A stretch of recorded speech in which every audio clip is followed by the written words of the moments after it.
To Ancient Faith Radio, timeless Christianity 24 hours a day.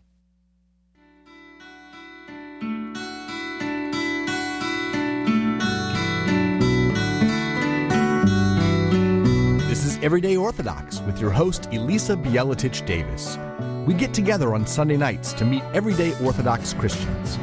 We're hoping to get to know the members of the body of Christ across all of our various jurisdictions and regions. We may worship in various languages or even on different calendars, but we have so much in common. Come get to know someone new and see how they're living out this Orthodox faith in another corner of the world.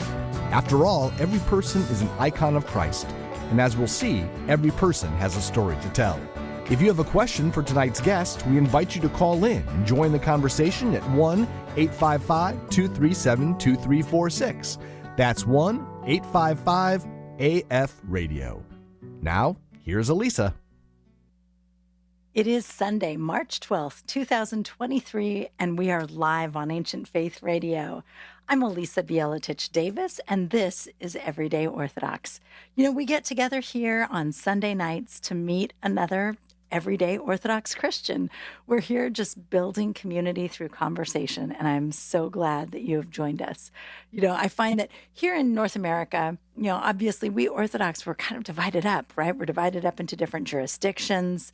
We worship in different languages. We're on different calendars, right? And not to mention, I mean, this is just a vast continent. And so we are spread out. So there are people all over the country, all over the US, Canada, Mexico, all over the place that you have not met because they are far away from you. So I think it's just a beautiful thing to try to connect our Orthodox brothers and sisters. You know, sometimes we strive for Orthodox unity. I don't know that we always strive for it, but we do sometimes strive for it. And we look for, you know, hopefully, God willing, administrative unity someday to be one jurisdiction, who knows. But, you know, what really matters is that grassroots unity, right? Like, do we know one another? Do we love one another? And if we can get there, that's what really matters. So that's what we're working on over here. And so I'm grateful that you're here with us and we're making our little contribution to Orthodox unity tonight. I find that Orthodox people are really, really interesting people, right? You know, our people come from all over the place. We have a lot of Orthodox immigrants who come from distant places, but we also have a lot of Orthodox converts who come from all different sorts of backgrounds and from different places, from different kinds of worship, all sorts of stuff. And everybody finds their way here in a different way, right? Whether you're finding your way from Lebanon or Greece, or whether you're finding your way from being a Baptist or from being a Mormon. I mean, it's a journey for sure. And everybody's got a journey. Everybody's got a story to tell. And I am just delighted that you're here and that I get to meet someone every week. It's fantastic. I just got back from Niagara Falls. I did a retreat in Niagara Falls at St. George Orthodox Church. And I'll tell you what, I found you a bunch of people there. I'm going to bring them on the show. They're all awesome. They're fantastic. But keep in mind, you know, we are live, and that means that you can call in and join the conversation. You can ask our guest any questions you like, whatever you like. The number is 1-855-AF-RADIO. That is 1-855-237-2346. And Matushka Trudy Richter is right here engineering the program, and she's taking your calls. So call in, you can say hi to Matushka, and you can talk to our guest. Now, tonight's guest is awesome. And in fact, if you listen to the Brews, Beards, and Shipwrecks podcast, you already know who he is. Because although we advertised Clayton Dale, and that is in fact his name, he's also Nomadik Vagabond, that's like his alter ego in a sense. We'll hear all about that. He was actually baptized Moses, though, so you may know him as Moses. But he is an Orthodox Christian living in Portland, Oregon. And he and Jamey Bennett host Brews, Beards, and Shipwrecks, which is a very cool podcast. I've been on it. Lots of wonderful people have been on it. If you haven't heard it, you should search it, because if you like Everyday Orthodox, you are going to love Brews, Beards, and Shipwrecks, because it's not always Orthodox people, although both the hosts are Orthodox, but it's just really interesting stories of people and sort of the shipwrecks they've gone through in their lives. So it's really neat. So I highly recommend it. Search it wherever you listen to your podcasts, and it'll pop right up. But Clayton is a husband. He's been married for 18 years. He has 2 teenagers. And he's up in Oregon right now where it is raining as it does in March in Portland. So that's my story. That's the story. That's who Clayton is. You're going to love him. So without any further ado, let's get started. Welcome to the program, Clayton. Thank you for having me. Oh, you know what I didn't say? You're a musician. I should have thrown that in there because obviously that's what you and Jamey are up to. So I should have thrown that in, guys. My apologies, but you'll hear all about it later. But so tell me, Clayton, like, where does your story start? Were you born in Portland, or where were you born? I was actually born in Phoenix, but I Way only lived warmer there. and drier. Oh, I know, and people Totally tell me opposite about climate. it. Wow. Indeed, everybody tells me about it, and I was like, maybe that's why I like hot weather so much, though, because whenever It it's could cold, be. But Yeah, you're I desert was. born. It's in your I blood. know, but I was born there. I only lived there for maybe like 3 to 4 months of my life, so I don't remember it. Um, But other than that, yeah, my whole life has been here in Portland, or at least in Oregon. Oh, wow. Okay. So you moved up, but you were just a baby. You have no memory Hmm. of anywhere else. Okay. So for all intents and purposes, except for the weird like love of hot weather flowing through Yeah. your veins, pretty much native Portland then. That's Hmm. cool. Okay. Well, so tell me, what were your parents like, and what made them decide to move to Portland? Well, my dad, he was born here in Portland, same thing as my mom. But they divorced when I was young, or actually when I was in womb. Um, and so my dad ended up getting remarried when I was like 4 or 5-ish, to my stepmom who is from here. And so that's kind of how I was raised. Okay. So does that mean you moved with your dad, with just your dad up to Portland, or no? Hmm. Yeah. Yeah, Okay. yeah. Oh, wow. So your dad took a little baby up to Portland. God bless him. That's a lot. Yeah. That's a whole lot. But Hmm. so did you have any siblings? Yeah, so I have um it's two blended families, so I have a lot. Sure. That's okay Um though. You know what? That's so much more common now. And it's actually, in some ways it's weird and in some ways it's awesome. Like it just sort of, it works both sides, I think. But I don't know. How does yours work out? so I have an older half brother who has the same mom and different dad. Okay. And then I have an older sister who's 4 years older than me, who we have the same mom and dad. Okay. And then that's when it gets into my step and half siblings. Right. So Right. with my stepmom, I have a stepbrother and stepsister, and then a half brother from that marriage, a younger one, and then I have two half brothers from my mother and my stepfather. Oh, wow. So yeah, it does really add up, doesn't it? So is that like Hmm. 6 total? If you were Yeah, to pile everybody up, but probably you don't really pile them all up at the same time, right? You've kind of got like dad's family and mom's family, and you know does it ever work out that you guys are all together, or is it mostly like having um, two different large families, or maybe three or four? yeah, it's mostly like having two. I mean, there's been occasions where we've all been in the same, but very scarcely. Yeah, yeah. Well, that makes sense. That makes sense. All right. So, okay. So as you're growing up, at first in the house, I would assume up in Portland, it's really going to be you and your sister, and then over time, stepmother, and then step siblings, and so it kind of grew. What was that like over the years? Was it like was it easy? Was it hard? Was it, I mean, sometimes these things go very smoothly and sometimes they don't. And sometimes it depends on your personality, how you True, take it, true. you know? Well, it was kind of weird because it's like when it was just my dad and my brother and sister, I was the youngest, and so then when he got remarried and meeting my stepbrother and stepsister, it's like my stepsister and I are like 5 months apart, so we're pretty much the same age, and then my stepbrother is he's like a year and a half younger than me, so him and I really clicked when we were young. But it was kind of weird going from like the youngest. Absolutely. And all of a sudden like that too. So were you like uh 4 or 5 or so at that time? And then all of a sudden the Yeah, whole dynamic shifted. yeah, Well, at yeah. least luckily you got along with them though, right? Because losing that baby status and not getting along would have really Yeah. been, that would have been rough. That would be very hard. It's hard not to be the baby. So, all right. So as you were growing up, were you guys in Portland proper, or were you in like one of the suburbs around the area? We were in one of the suburbs outside, about 20 minutes outside, called Hillsboro. Okay. Yeah. It's a nice area, right? Like it seems like all the suburbs around there are pretty nice places. Did you grow up in a nice place?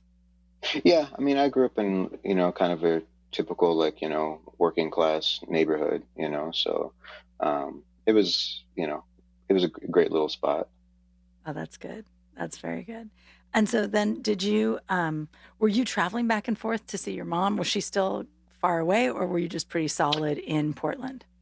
No, my mom, she lived in she lived in another suburb about 20 minutes away from there, which Oh, was nice. called Cornelius, some more west. So yeah, so I would go visit her like every other weekend, and then we'd have a month in July where we'd spend the whole month out there with her. Oh, that's great. Okay, cool. I didn't know. That's nice that she moved out to Oregon as well. So even though they were already divorced, they both moved up to Oregon. Yeah, because my mom's from Oregon as well, so I don't remember why exactly she went to Arizona, but I know she did. But by the time you came along, everyone had reorganized. Okay. Yeah, Well, yeah. that's good. That's very good. All right. So as you're growing up, you're in a nice working class neighborhood. Did you go to the local public school? Were you there with all your siblings? Yeah, we just went to the public school, like elementary school that was close to us. And then we did that through sixth grade. And then for seventh and eighth grade, me and my sister were homeschooled for a couple of years.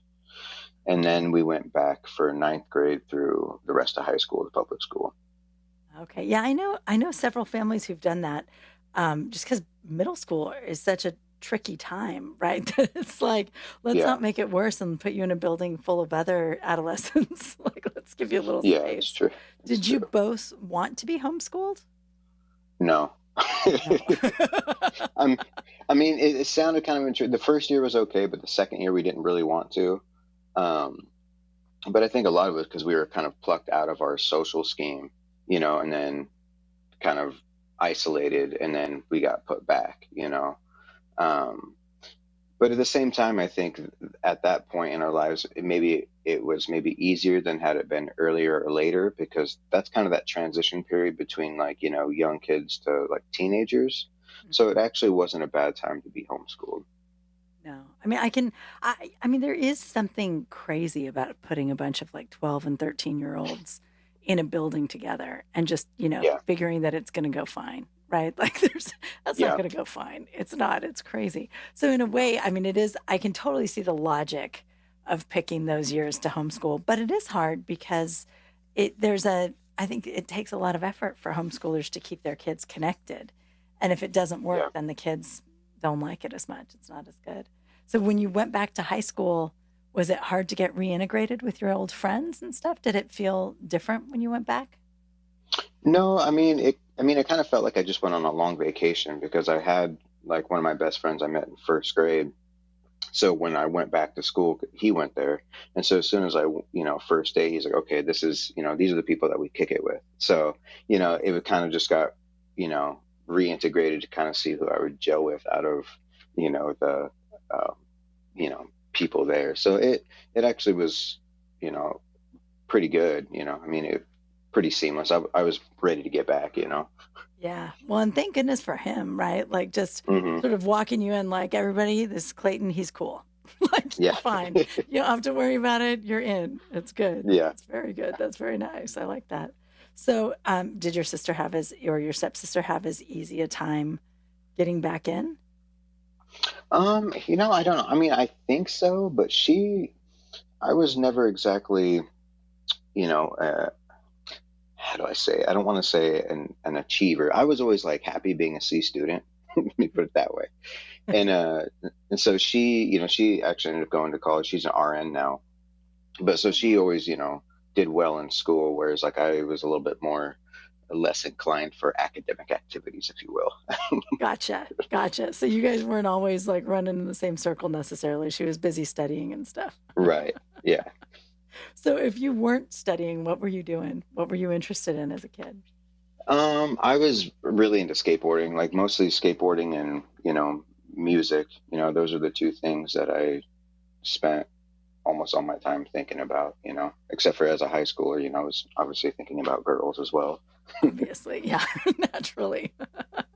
So did your parents, were they kind of on you about that? Like, did it trouble them that you were really just all about the skateboarding and music and you really didn't care about school? Or were they like, ah, that's who he is, that's cool?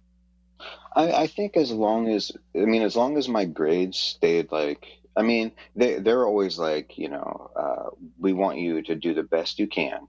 So if, a certain class, if a D is the best you can get, then that's okay. But with me, they knew there was a lot of stuff that just given my grades and grade school and stuff, they're like, we know you're more capable of this. So, Right. but usually as long as I got C's, I could stay out of trouble. Nice. Fly under the radar with C's, let it slip more than that, and they're on top of you. Yeah, exactly. That's cool. Well, it's nice that it didn't turn into like a comparison kind of a thing, right? Because some families get like that where it's like, well, look what she's doing, and that's no good. Yeah, So yeah. it sounds like they were pretty good about that. In Mhm. general, was it like a pretty peaceful family situation then, even with the blended family and all of that? Was it pretty easygoing? Or Um, there like did people argue with each other a lot and stuff? no, it wasn't always peaceful, and there was you know, arguing and things like that. Looking back on it, I just sit there and think, I just applaud my parents for trying to make that sort of situation work. Just being a parent who's been married with two kids, trying to pay the bills and all that stuff. I can't imagine adding all those other, layers on top of it. Yeah. Did you have that experience of like not being super sympathetic and then all of a sudden you get married and have kids and you look around and you're like, oh, I see what you guys have been doing and it's hard. Or were you always sympathetic to them or was it, you know what I mean? I think a lot of us have this like light go off in our head when we finally have our own kids and we realize like, oh gosh, I thought they weren't doing a very good job, but actually they were kind of killing it. And I think that's exactly it. It's like, as I get older, and yeah, especially like married and having kids and stuff, I just, I thank God for my parents because I was like, they did the best they could with what they had. They had me, which would be like the raw material, so to speak. And, and it's like, I always look back and I was like, wow, it's like they did, there was so many, all of us kids were so different and they tried to like, speak to each of us on our level. And, I think they did a pretty good job. That's excellent. And that really is the challenge, right? Because over time, by the time, like, say you were a teenager, how many kids were in the house? So by the time I was a teenager, it was just me, my stepsister, stepbrother, and my younger half brother. So there was just four of us because my older brother and sister were gone by then. Right. But it's still a total of six kids over the Uh-huh. years that they were Uh-huh. like dealing with, right? And I mean, that Yeah. it is tricky, right? I mean, I have five, and actually now I have two stepkids as well. And it's Uh-huh. really like, it is true. It's so many personalities. The kids are all different. And then you've got like all of the complexity of step family and all of that, like all of those Uh-huh. emotions get involved in it too. And it is hard to be a good parent. I think it really is. So I'm glad that overall, based on, what they had and to work with, that they did well. That's Yeah. good. Yeah. So as you're getting through high school and you're into skateboarding and music and girls, of course, what were you thinking you wanted to do after school? Like your sounds like your stepsister was all about going to college and maybe you were not as much. What were you thinking would be a good idea? Well, of course, I figured I'd either end up being like a professional skateboarder or a musician.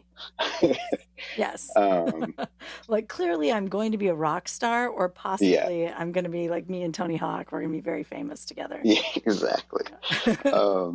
And it's funny because it was like it wasn't until my junior year of high school where I actually started applying myself because like I'd flunked the whole semester of English in 10th grade and had to make it up like in a twilight school program.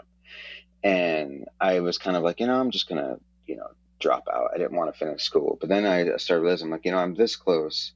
It'd feel good to graduate, Um, so I took like some like a couple years of this mechanics class to maybe go to be a mechanic after high school, because you could make a decent living at it. But I've just never been that mechanically inclined. I've always been more into woodworking.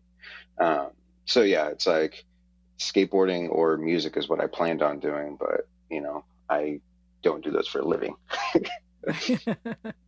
Well, but it sounds like early on you were realizing, like, okay, there's going to have to be a backup plan. Like there's Yeah. going to need to be a day job as well. So that's good. And I can see where being a mechanic, I actually know a couple of young men who kind of were in similar situations where they were like, okay, you can make a lot of money being a mechanic, and you can, but there's also kind of a gift that mechanics have. Yeah. And you either have it or you don't, right? Like if you don't, it's not like you can just step into it and learn it so easily. So did you end up doing anything with the woodworking?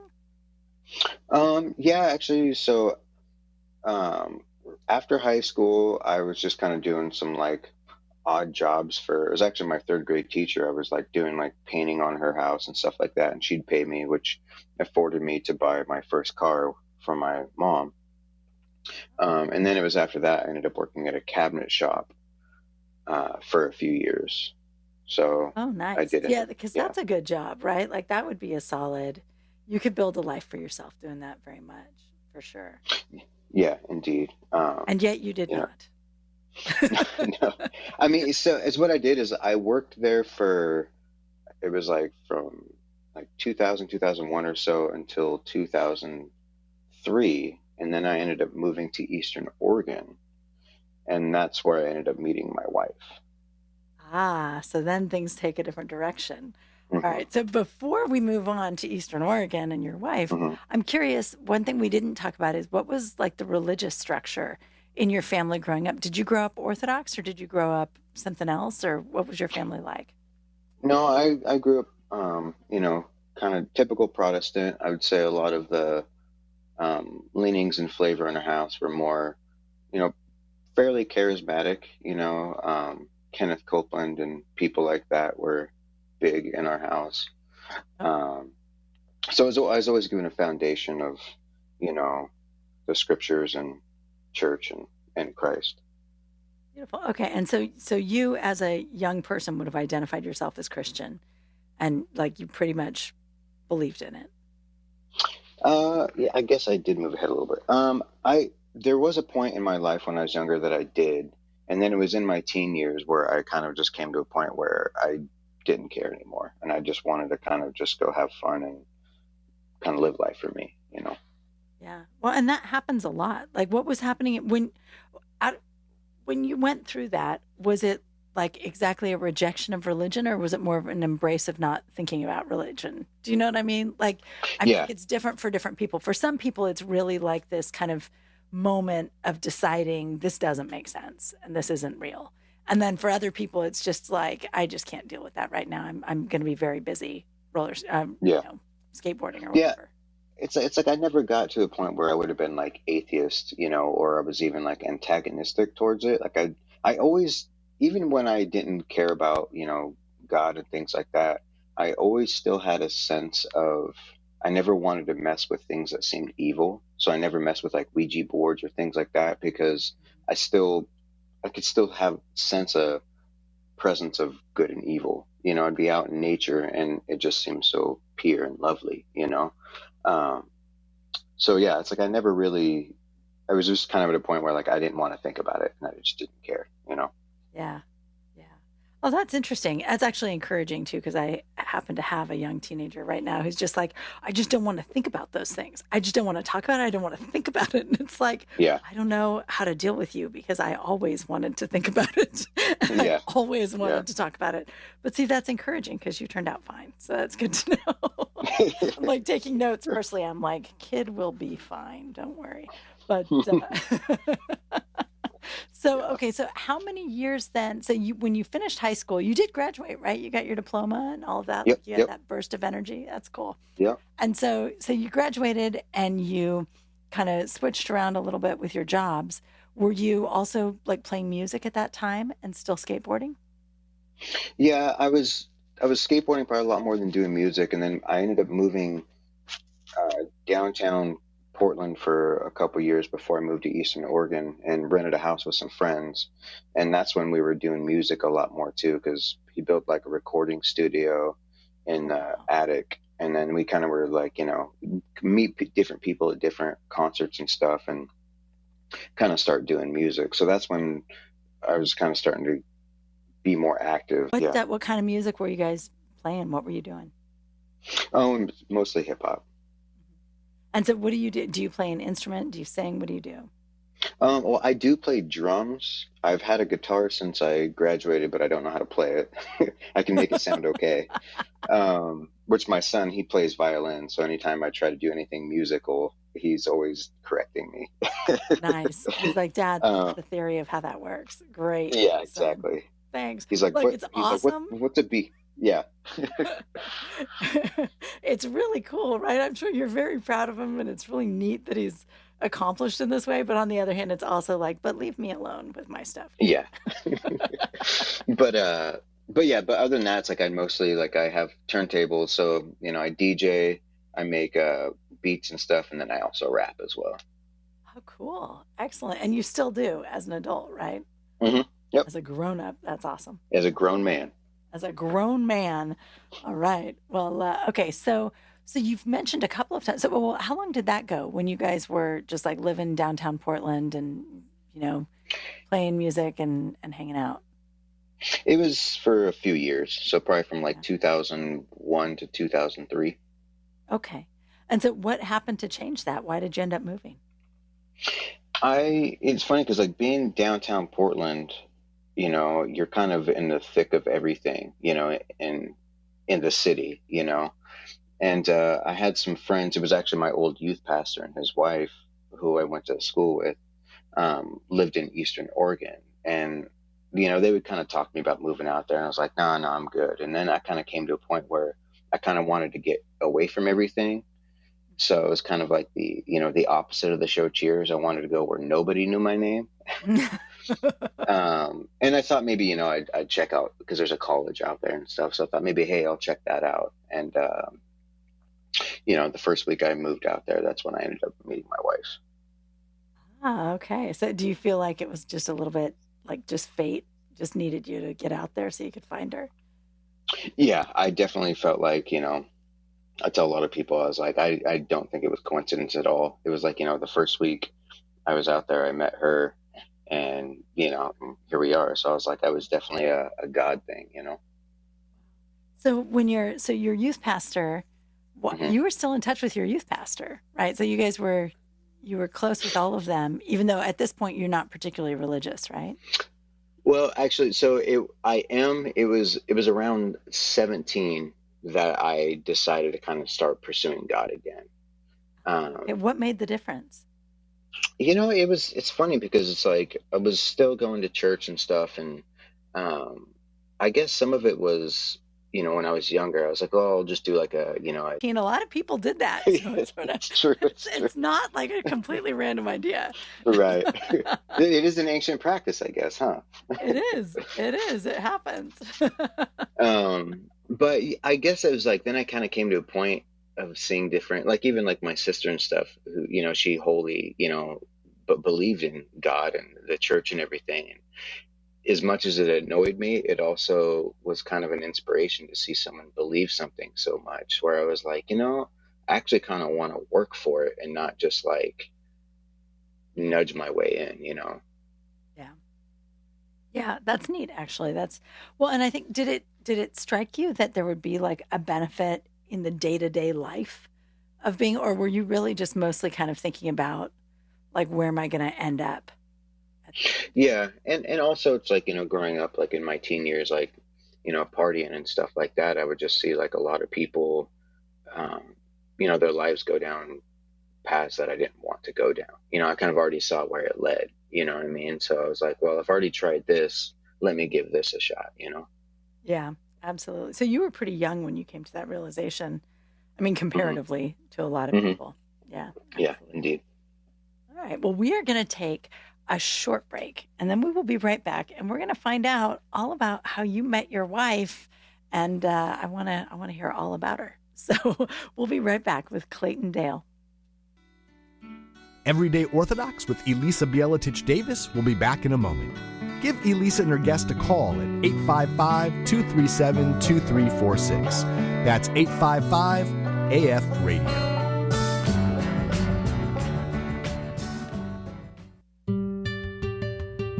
This is Father Stephen Freeman. I'm happy to announce Ancient Faith's publication of my latest book, Face to Face, Knowing God Beyond Our Shame. Some modern therapists have described shame as the master emotion, one that colors and shapes our world in ways that we hardly imagine. The Christian tradition is no stranger to this and has a rich understanding of the ways this part of our inner life shapes our experience of the world. This book offers something of a roadmap to that inner life. What is shame? Is it always bad? Does it have any useful purpose for us? Join me in an exploration of knowing God beyond our shame, finding the true God whom the Scriptures tell us did not turn his face from the spitting and the shame. Face to Face is now available at store.ancientfaith.com. That's store.ancientfaith.com. We're back with Everyday Orthodox with Elisa Bielatich Davis. Do you have a question for Elisa and today's guest? Call in now at 855-237-2346. That's 855-AF-RADIO. Here again is Elisa. And welcome back to Everyday Orthodox. You are welcome to call in if you have any questions for our guest. It's 1-855-AF-RADIO. That's 1-855-237-2346. And tonight, of course, we're talking with Clayton Dale, also Moses Dale, also known as Nomadik Vagabond. And so if you have heard the Brews, Beards, and Shipwrecks podcast, you know him as Nomadik Vagabond, but he's here tonight. Clayton, and also all of those other identities, all wrapped up into one. So when last we heard, you're moving to East Oregon to kind of get a change of pace and rethink things and see if maybe there's kind of a new start. And right away, you are just going to stumble right into your new start, aren't you? How did you meet her? So it was the church I was attending. I was like my friend who was my old youth pastor. He was the youth pastor at his dad's a pastor. And so he was pastoring this church. And so since I was living with them, I was going to church with them. And so it was the first Sunday I went, I met her, and ironically it was going to be her last Sunday going to that church. Oh, really? So was she moving or was she leaving that church? She was just leaving that church. Okay. All right. But so that's kind of interesting, right? That sometimes when people leave a church, they don't go back the last couple of times. They just kind of stop going and then they start going somewhere else. But as it happened, she worked it out so that she came one last time, and look who she found. Did she also kind of feel like, wow, I just met someone really important as you did, or did it take you a while to talk her into that? Well, I'd like to say yes. I think, but it was kind of a overtime thing. I think, she was intrigued by me because we had, just kind of a cool conversation.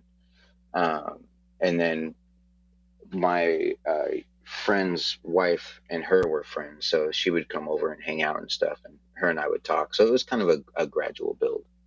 Okay, very nice. And so was this still a charismatic church that you were, this one, or what was this one like? No, this was just it was, I guess, more kind of Baptist-y, I'd say. Okay. Okay. So did you continue going to the church, and did she continue going to the church, or did you guys mostly know each other outside of church after that first meeting?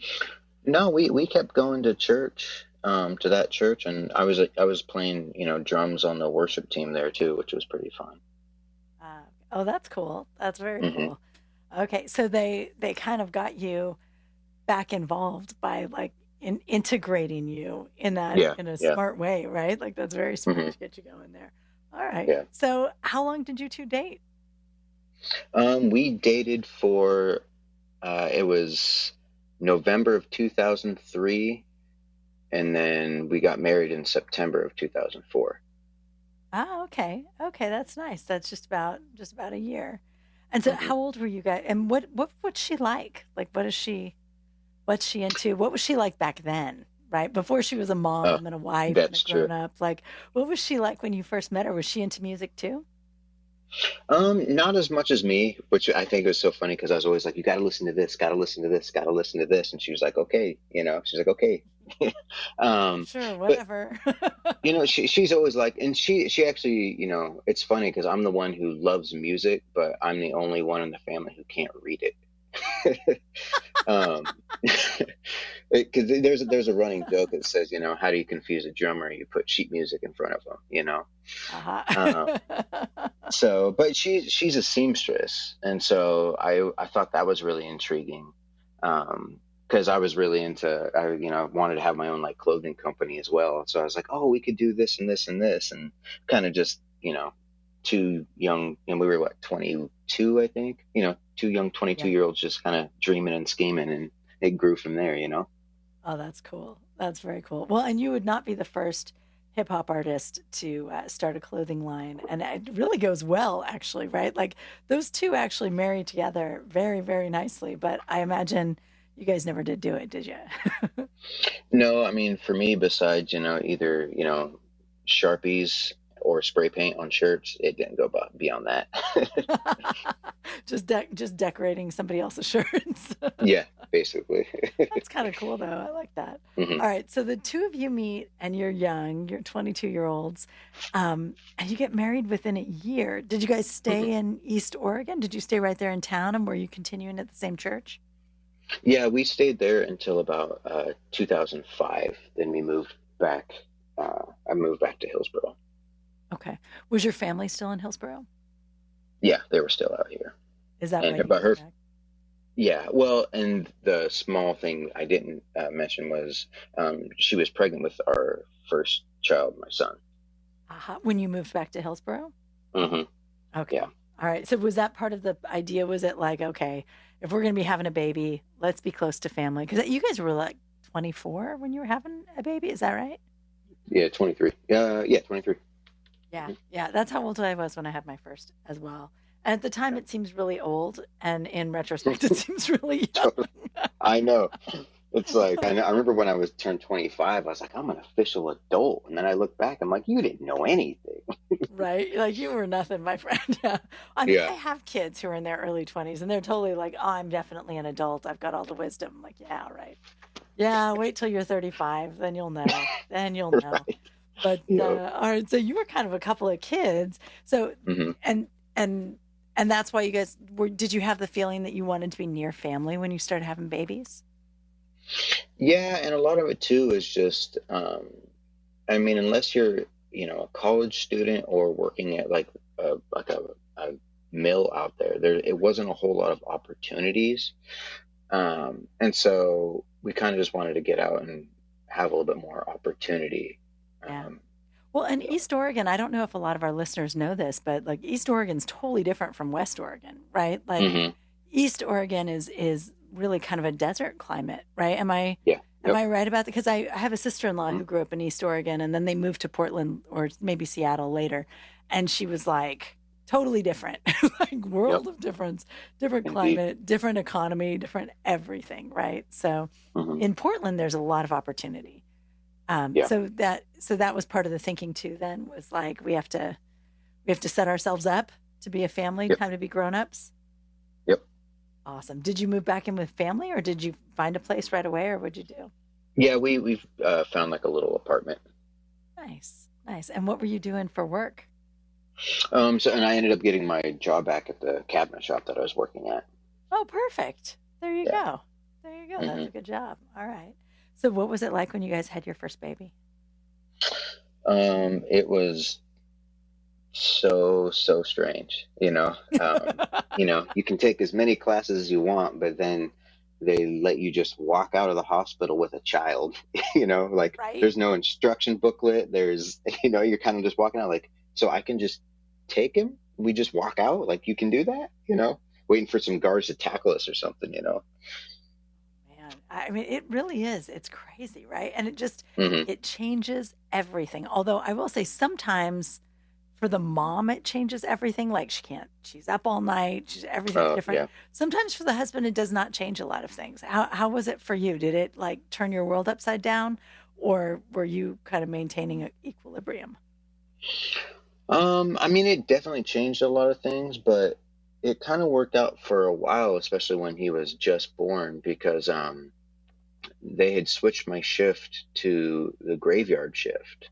So I was basically able to come home as he was waking up. So I would take him for a little bit while she was able to get a little bit more sleep. So, I mean, I don't think it disrupted a whole lot of stuff because we were still trying to kind of just settle into being married and home life and, having this young child, or baby, it kind of gave us, it gave us something to kind of uh, bond together over. Yeah, absolutely. It gives you something to like build your whole life around, right? Especially when you Hmm. move to a new place and oh, that's neat. Okay. All right. So how long was it before you had another one?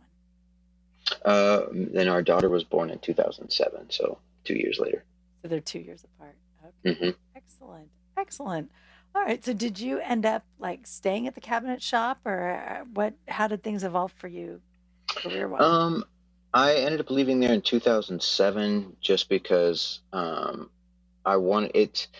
When you're dealing with that kind of construction stuff, it's not always the most financially stable. In the fact, because my dad was a roofer, and so there'd be times where it was like, summertime and stuff like that. It's like busy season, and then you get a super slow season. So I got laid off once before I got married, and I almost got laid off a second time after I got married. So I needed to seek something more stable, basically.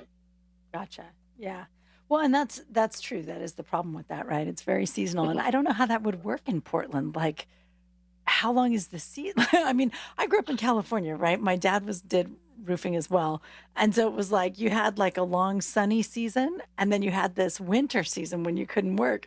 But it's like always raining in Portland. So Yeah. is it like they just work in the rain, right? Yep. Wow. Yeah, that's rough. That's a hard life. That's tough to be a roofer. But okay, so you decide you're going to need to do something that's like solidly year round. What'd you Hmm. find? What'd you do? I ended up working at a grocery store, which I'm still doing to this day. I had a friend who worked there, and him and I were working on music one day, and I was like, I had to take him to work, and I was like, man, I got to go to work. I was like, I hate my job. And he's like, oh, I don't. I'm like, what are you talking about? Everybody hates their job. It's just part of being an adult, right? um, and he's like, no, it's great. He's like, I just clock in, do my job, and go home. So I put in an application, and then and I had taken a week off when my daughter was born, so that's when I put the application in, and so I ended up getting hired that week. So then I went back to the cabinet shop after my paternity leave was over and put my 2 weeks in. There you go. Oh, that's awesome. That's fantastic. And you're still there. You're still at the exact same shop. Hmm. Nice. There you go. That's very stable. I like that. Yep. So, all right. So tell me, how did the music continue along with you as you're going here? Because you got married, you're moving around, you're going back and forth, and clearly, like you changed your lifestyle for sure, right? Hmm. But you didn't completely abandon music. How did music stay a part of what you're doing? I think I've always related to events in my life through music. It's like talking to my wife. I'm a big reader too, but she's, always reading. So she relates to events in her life through what books she was reading. Yeah. So for me, it's like I've always just had this attachment to music. So, a lot of times it's kind of like a therapeutic thing. So it's like just being able to sometimes, get off work and spend like a half hour just kind of working on some music or something like that kind of help be, therapy for me. Nice. Very nice. All right. So at what point in this story do you figure out about orthodoxy? Like how did that happen for you? Well, it's funny because it's like it started mostly because in late high school, I was always into hip hop music ever since I was like a little kid. I remember getting my little, my Walkman and my, Fresh Prince tape, you know. Um, but when I was in late high school, I had a friend who was really into reggae music, and it intrigued me. I was like, you know, because I was like, well, how can you listen to this before you go skateboarding? It's not very like energetic, you know. Um, but I remember like listening to, it was like a Bob Marley tape I was listening to, because I'd always listen to like music when I was, before I go to bed, and listen to this Bob Marley tape, and there was just so much scripture throughout all of the songs. And so I was kind of studying into with like the Rastafari religion that's, you know, within, you know, preached in a lot of reggae songs. And so I started looking into that because it was very intriguing to me, as far as, you know, you got these guys who shun society and, you know, grow dreadlocks and all these things that just seem so ancient. And then that's when I found out about, and even studying church history, because, you know, growing up Protestant, it was always kind of like you had the, you know, the Christian church, and then you have the Catholics who may or may not be Christians, you know. Right, exactly. And Wait, so did you find out that Bob Marley converted to Orthodoxy? Like, is I that how did you actually. found it? No way. That's Well, amazing, because you know, I mean, that's such a like little known fact, right? Like yeah, like that at the end of his life he became, was he Ethiopian Orthodox? What was he? He yeah, was, yeah. yeah. And so, you know, I mean, you tell people that sometimes and they're just like, no, he wasn't. Like, yes, he Hmm. was. He was Yeah, Coptic. He really was. Well, I don't know if they're Coptic actually, but they're Ethiopian Orthodox or Tawahedra yeah. or They're whatever. But connected. yeah, yeah. But so he, yeah, I've always found that really interesting. And it never occurred to me that someone would then be interested in reggae and find out about Orthodoxy that way. That's so cool. Hmm. That's Yeah, amazing. So that's what it was? You were thinking about Bob Marley and then you found out he was yeah. Orthodox? Well, and it's like, and then like reading like church history, I remember going talking to my wife and saying, "Hey, did you know about, like, there's this Orthodox church, like, you know, in Africa, you know?" And she's like, "Well, yeah, I know about Orthodox church because she's part Greek." And she's like, "My yaya's, you know, Orthodox." And I was like, "What?" And so that's when it kind of started. That was the beginning of the journey. Wow. Oh, that's cool. But she had never considered being Orthodox, had she? No, because it was mostly given to her very ethnically as opposed to theologically. You know, it's always Mhm. like Okay. Greek, Greek, Greek, Greek. Okay. But it did seem like suddenly that's a possibility, right? Like that's just something that's on the radar in a different kind of a way. How interesting. Did she say, like, can you even be Orthodox if you're not Greek? Which is, you know, there's so many people who ask that, right? They're like, no, no, this is part of a Yeah, Greek identity. Yeah, yeah, totally. Oh, wow. Okay. And so you guys just started studying it and you really liked it? yeah. It was, you know, we were kind of just done with a lot of like, Whoa, you disappeared, just starting Clayton. to lean Ah, come into. back, come back. I can hear you just a little bit. Can you hear me? Oh, yeah, here I am. Okay, good, good, good, good. Sorry. I'm All glad. right. Awesome. Okay, yeah. So you had just started talking when you disappeared on us. Sorry. Yeah. So the church we were going to was kind of starting to kind of lean more Calvinistically, Oh, and so that's a that's hard kind thing of. to swallow. Like, I mean, I think for people who are raised Calvinist or who come to it intellectually, that's one thing. But when it feels like the church is just kind of floating somewhere and you're Hmm. like not there with it, right? That's very discordant. And so you guys started thinking you needed something different. Yeah, exactly. And I think it was with that, it kind of really got me thinking. I was like, well, it really got me thinking, like, well, what do I believe? You know, because I was like, well, I don't believe this, but what do I believe? And it was it was earlier on. My wife's dad passed away in late. It was late 2007 or 2008. He passed away, and so we went to the funeral, and it was an Orthodox funeral, and that had a that was like my first, you know, time of doing anything Orthodox, and that really had a big impact on me. That has to be, I would think, one of the best ways to come across orthodoxy, honestly. Hmm. Like I love the Orthodox funeral. I had a Yeah. I had a mother-in-law who like her whole she'd married into Orthodoxy, but she never converted. For 35 years she didn't convert. And then we were at a funeral And I was like, oh, it's so weird. You're not going to have an Orthodox funeral. And she was like, no, of course I am. They said I could be buried here. I'm like, no, you can be buried here, but it's a sacrament. You can't do it unless you're Hmm. Orthodox. She converted a week later. Like after Oh, wow. 5 years, because she was just like, I want an Orthodox funeral. I can't Yep. imagine not Yep. having one, right? Mhm. Like it just, when you've been to so many of them, especially for her, but like, how cool. So when you went to the Orthodox funeral, it kind of spoke to you? Like it Yeah. felt what did it feel like? What was it? Did it feel like it called to you? Like what was it about it that struck you? Well, it's funny because I had two different feelings simultaneously. Like my first feeling was like, walking in and just seeing the ornate church and the icons. It's like, wow, this is pretty interesting, and then seeing the priest swinging incense, I was like, yeah, a church that burns incense, I can get down with this, because none of my churches ever did that.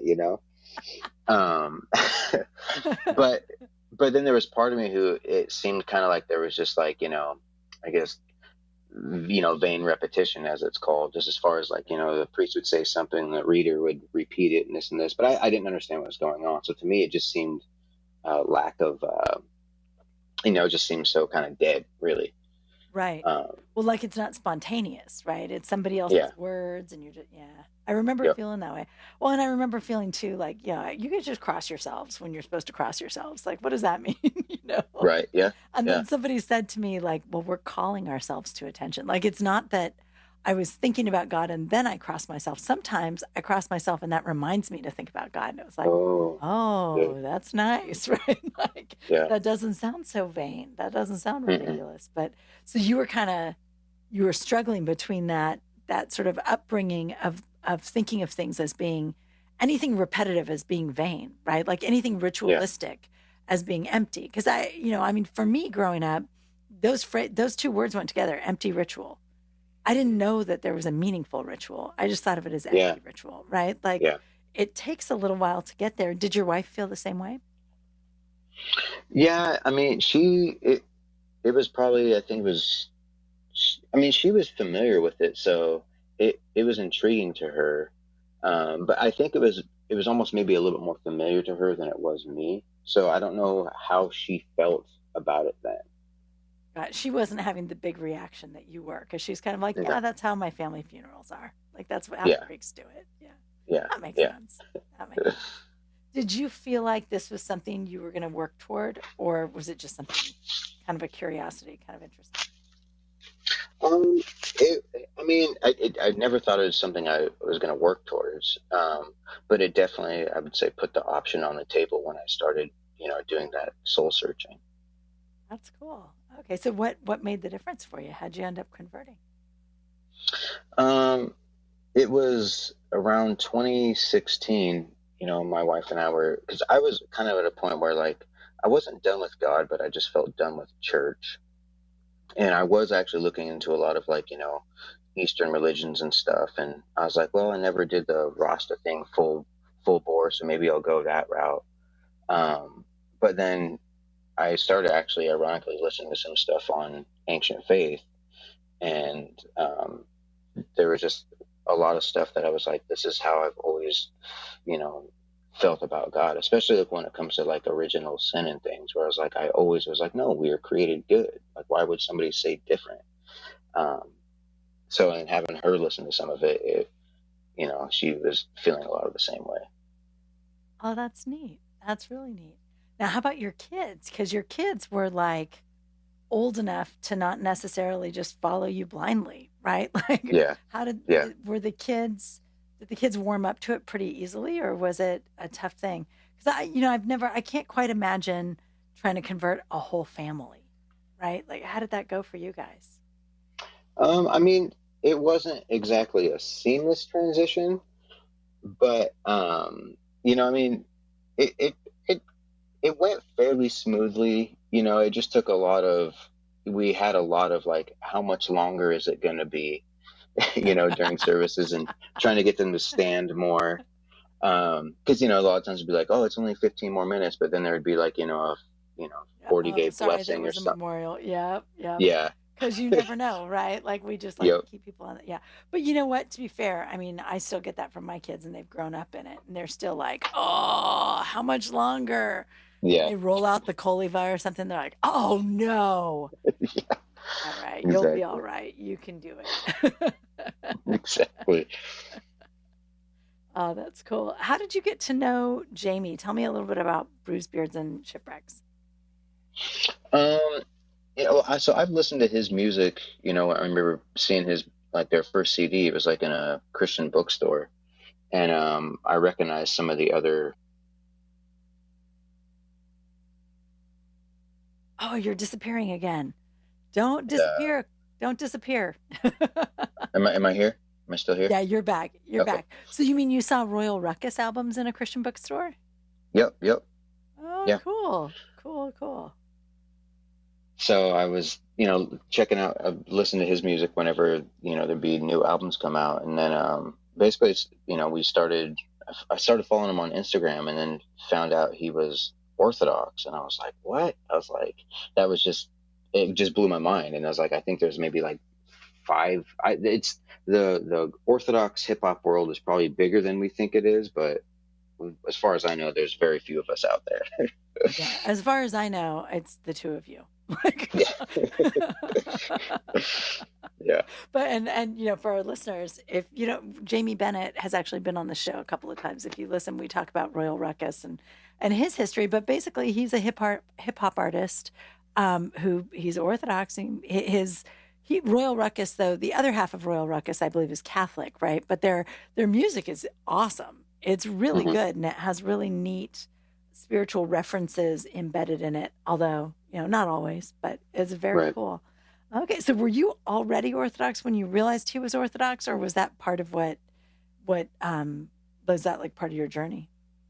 No, I was already Orthodox at that time, and so finding out it was just like I just felt like I was like, oh, there's somebody else. You know what I mean? It's like whenever you would go to school or something like that, and you'd see someone with like the same like band shirt or whatever. You're like, oh, you too. You know what I mean? Hmm. Absolutely. Oh, that's cool. That's very cool. All right. So you guys have a podcast together.